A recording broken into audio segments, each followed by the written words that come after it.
بسم اللہ الرحمن الرحیم۔ السلام علیکم دوستو، اس بیان کو پورا ضرور سنیے اور ویڈیو کو لائک، شیئر اور چینل کو سبسکرائب ضرور کریے۔ میں وہ مسلمان ہوں جس کا نام خود اللہ نے رکھا، اور مجھے اللہ نے وہ دین عطا کیا جس دین کو دینے کے بعد خود اعلان کیا رضیت لکم الاسلام دینا، میں تمہیں اسلام دے کر راضی ہوا۔ اللہ جس دین سے راضی، سب کچھ تمہارے پاس۔ اب بات میں جو کہنے جا رہا ہوں توجہ سے سنیں۔ کہا تھا بریلی کے تاجدار نے زمین و زمان تمہارے لیے، مکین و مکان تمہارے لیے، چنین و چنا تمہارے لیے، بنے دو جہاں تمہارے لیے، دہن میں زبان تمہارے لیے، بدن میں ہے جان تمہارے لیے، ہم آئے یہاں تمہارے لیے، یا رسول اللہ اٹھے بھی وہاں تمہارے لیے۔ بے شک سبحان اللہ۔ آج سمجھ جاؤ مسلمانوں، ہماری زندگی رسول پاک کی وفا کے لیے دی گئی ہے۔ ہماری زندگی حضور صلی اللہ تعالی علیہ وسلم کے ساتھ وفا کرنے کے لیے دی گئی ہے۔ میں آپ کو ایک ایسا اپنے دلوں کو ہلا دینے والا واقعہ عرض کروں۔ جنگ احد میں مسلمان 70 کی تعداد میں شہید ہو گئے تھے۔ رسول کریم صلی اللہ تعالی علیہ وسلم کے دندان مبارک شہید کر دیے گئے تھے۔ یہ احد کا میدان امتحان کا میدان تھا صحابہ کے لیے، سخت ترین معاملات تھے۔ اس دن کیا ہوا جانتے ہیں؟ میں آپ کو بتاؤں۔ ایک صحابی ایسے ہیں جن کو خود حضور نے ڈھونڈنے کے لیے بھیجا۔ شام کا وقت تھا، اللہ کے نبی صلی اللہ علیہ وسلم نے 2 صحابہ کو بلایا اور کہا دیکھو سعد ابن ربی زندہ ہے کہ انتقال کر گیا؟ سعد ابن ربی یہ زندہ ہے یا انتقال کر گیا؟ ڈھونڈ کے آؤ۔ 2 صحابہ کہتے ہیں ہم ڈھونڈنے کے لیے نکلے کہ سعد یہ زندوں میں ہے یا زخمیوں میں ہے یا پھر شہید ہو گئے۔ میدان احد میں لاشیں بکھری ہوئی تھیں۔ توجہ چاہتا ہوں اے مسلمانوں، اس مدینے کے تاجدار صلی اللہ تعالی علیہ وسلم کے وفاداروں کی مثال بتا دوں۔ وفا کہتے کسے ہیں؟ اور حقیقت میں ابھی شاعر اسلام نے آپ سے ہاتھ اٹھوائے تھے نا، کون کون گردن دیکھا؟ آؤ میں تمہیں بتاتا ہوں۔ کہہ لینا بہت آسان ہے، میدان میں اتر کر کے پیش کرنا بہت الگ بات ہوتی ہے۔ جی کیا بات، بہت الگ بات ہوتی ہے۔ لاٹھیوں سے بھاگنے والی قوم حضور کے نام کے لیے کچھ نہیں کر سکے گی۔ میرے عزیزو آؤ، مدینے کے تاجدار صلی اللہ علیہ وسلم کے جو وفادار تھے، میدان احد میں حضور نے جس کو تلاش کرنے کے لیے بھیجا، وہ صحابہ آئے۔ وہ کہتے ہم ڈھونڈتے ڈھونڈتے آئے، زخمیوں میں دیکھا تو سعد ابن ربی کی لاش ہمیں نظر آ رہی تھی۔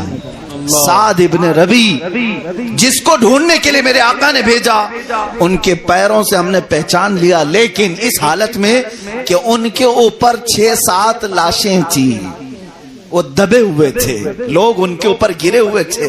ہم نے پکار کر کہا سعد تم زندہ ہو یا انتقال کر چکے؟ تو ہلکی ہلکی آواز آنے لگی۔ سعد نے کہا میں زندہ ہوں لیکن میری آخری سانسیں چل رہی ہیں۔ سعد ابن ربی کے اوپر سے لاشوں کو صحابہ نے ہٹایا۔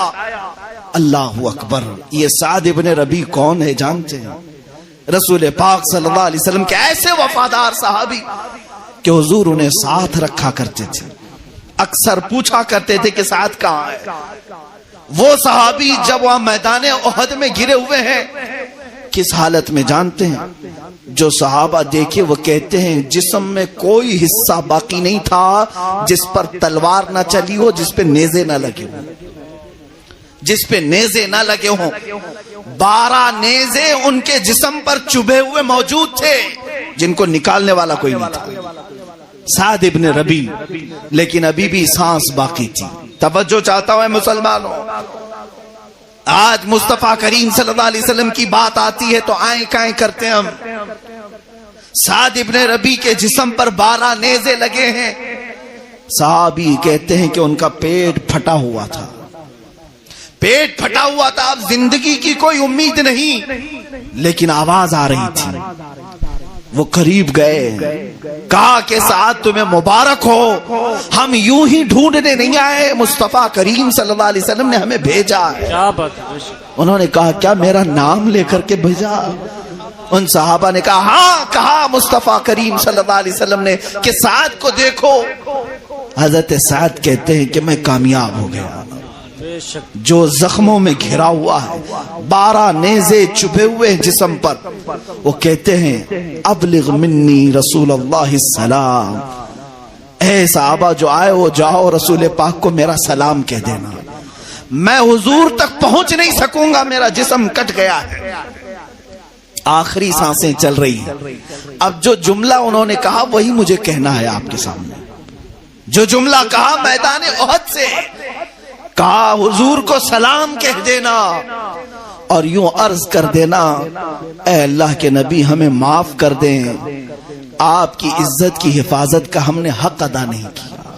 اللہ اللہ، جس کا زخموں سے جسم چور چور ہو گیا ہو، 12 نیزے لگے ہوں، جسم پھٹ گیا ہو، وہ کہتا ہے کہ ہم نے ابھی حق ادا نہیں کیا، اور یہاں ہم گرم گرم روٹیاں توڑ کر کے بھی ابھی یہ سوچ رہے ہیں کہ ہم نے پورا حق ادا کر لیا۔ اے مسلمانوں، اگر وقت شہادت آ گیا تو چوم کر کے لے لو، اس لیے کہ یہاں کی پیاس کے بعد حوض کوثر پر میرے آقا موجود ہوں۔ کیا بات ہے، بے شک۔ تم نے اگر شہادت کا جام نوش کیا تو پانی خود میرے آقا کے دست مبارکہ سے پینا نصیب ہوگا۔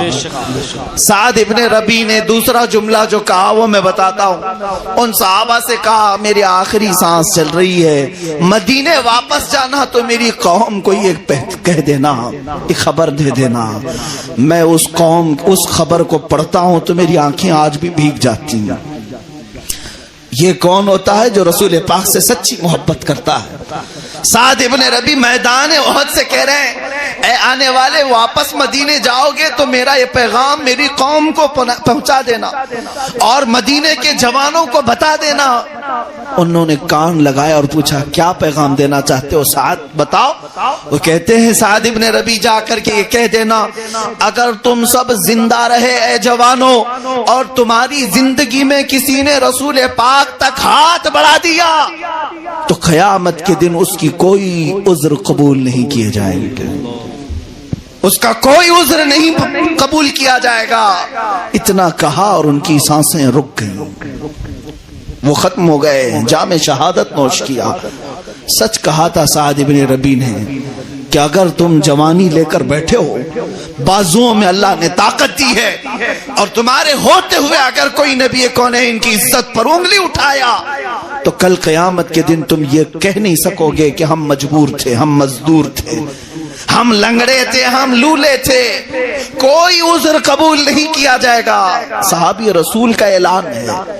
تم کیا سمجھتے ہو کہ آج میرے ساتھ حالات بہت الگ ہیں، ایسے نہیں ہے ویسے نہیں ہے، جہاں ہو وہیں سے آواز اٹھاؤ کہ میں ہر چیز برداشت کر سکتا ہوں، مجھے بھوک میں قید میں رکھ لو اور مار ڈالو، لیکن میرے نبی کونین کی عزت اور حرمت پر انگلی اٹھاؤ گے میں چٹائی پر بیٹھ کر کے بھی چیخوں گا اور پکاروں گا، اس لیے کہ میری اگر جان باقی ہے تو صدقے رسول میں باقی ہے۔